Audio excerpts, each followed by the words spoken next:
Hey there, friends and enemies, JoPaWrites here again, and today I wanted to go over my flawless Tier 7 deep dive run in Destiny 2 this week, and I'm really enjoying this activity. I'm going to go over why I think deep dives are the future of Destiny 2, as well as the build that I was running in this activity, because I've had some people ask me about what I was running. Now, first and foremost, I wanted to talk about deep dives in general and the step forward that we've received in Destiny 2 with them, because while the activity itself isn't perfect, it does open up a lot of possibilities going forward of being able to essentially add different mechanics, different mini events, or whatever the case may be, add additional difficulty to get better rewards. Because if you do everything you need to do, your tier 7 rewards are actually going to be significantly improved with some guaranteed enhancement cores as well as exotics on the table as well. I got an exotic my very first tier 7 run, and it just felt nice and rewarding that we went through these extra steps and were rewarded with additional exotic armor, etc., that you would be looking for. So it is not perfect because obviously with this you're going to get a random exotic, so it's not something you can really farm for a specific exotic or anything like that. But that might be something that's added later on down the line with additional events as well, because I do think this activity is a test run for how this feature is going to work in the future.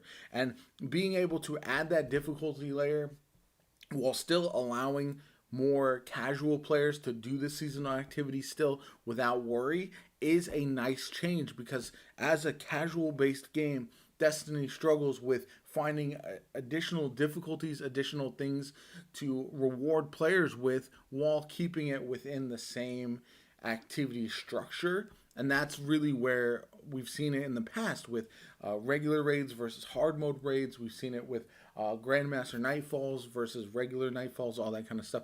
And escalating the difficulty, but making the rewards feel worthwhile, but also not having the rewards be so strong that it creates further division from where your players who aren't able to complete Grandmaster Nightfalls or Master Raids, those players are not left behind completely by those players that are doing all that stuff. And yes, those higher end players should have reason to chase, but there's a balance there to keep the game somewhat reasonably level. So you're not just having these players who are gaining more powerful gear and are even better players than maybe your more casual players who don't play as much. And so now the game gets even easier for them.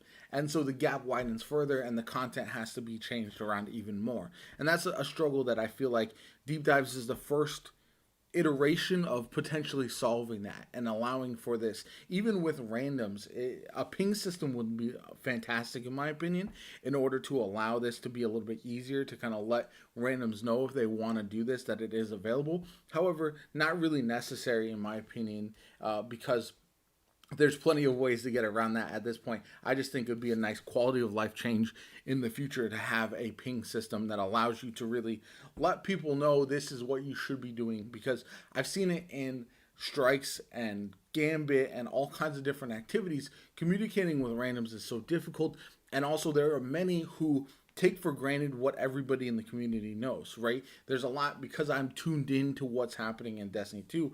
There's a lot that I know that other people who just log on casually for an hour or two every week might not be aware of. And so I want to let them know and help them through the process and not get frustrated, because I'm trying to help these people out.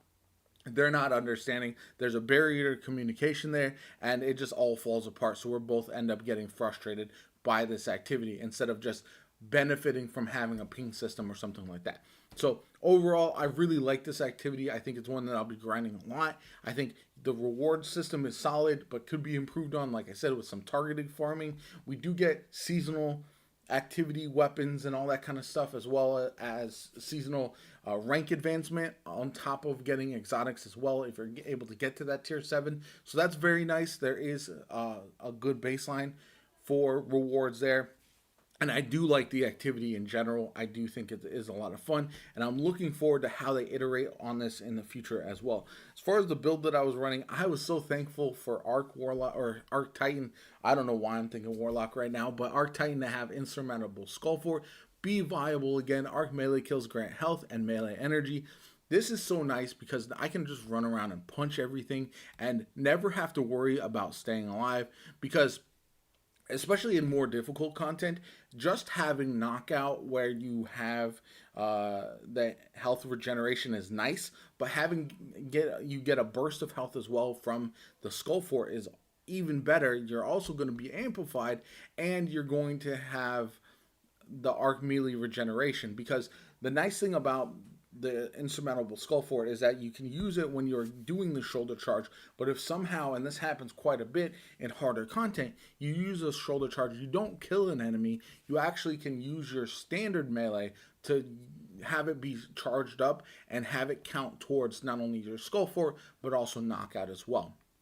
I'm also rocking Path of Least Resistance. You can use Cold Heart, you can use any special arc weapon in this slot, but it really pays off when you have a good Path of Least Resistance, because I was actually leveling this gun for this run, and now I have Subsistence and Volt Shot, which is a combo that's hilarious in my opinion, but also it combines with the artifact perks as well this season, and it just combines to be absolutely phenomenal.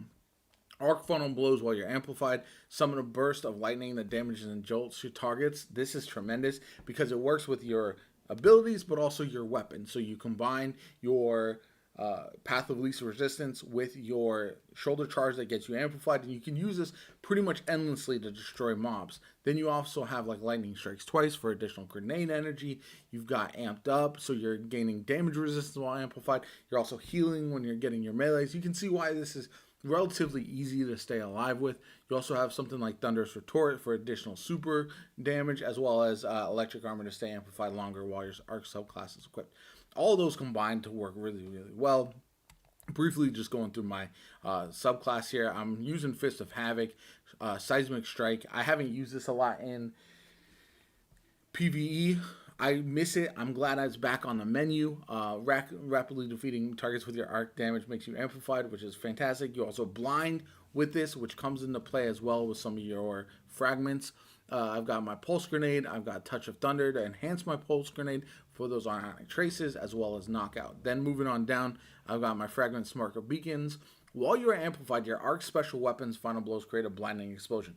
This is why I decided to go with a special weapon for my arc instead of using something like Centrifuge, and that's because I'm able to explode things, blind everything nearby, blind essentially unstop champions if I wanted to, blind bosses, all that kind of good stuff works out really well. Spark of Resistance, and then Spark of Amplitude, which is nice, and then finally we've got Spark of Shock to jolt targets. It is a wonderful build. I've got the mods and everything. If you're curious about this build at all, I will leave the dim link in the comments below, but really this video was about talking about deep dives, my run through the flawless tier 7, and it's not that overly difficult. I'm not going to say this is the hardest content in the game or anything like that, but what I will say is it does provide an extra bit of challenge. It provides a unique aspect to this activity that leaves something, okay, now we got to search for ways to make this even better, and that's what I'm looking forward to in the future. I forgot to mention, I was also rocking Two-Tailed Fox, which is one of my favorite exotics in the game right now, just because I have the exotic and it's absolutely hilarious. Anyway, I hope you enjoyed the video. If you did, hit that like button, subscribe to the channel. Helps me out tremendously, shows you want to see more Destiny 2 content from me like this in the future. I really appreciate the support lately. It's been absolutely tremendous. And my name is JoPa. I hope you have a good one, and I'll catch you all later.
wizard you defeated.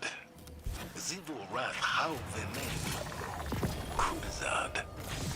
I remember that from an old report.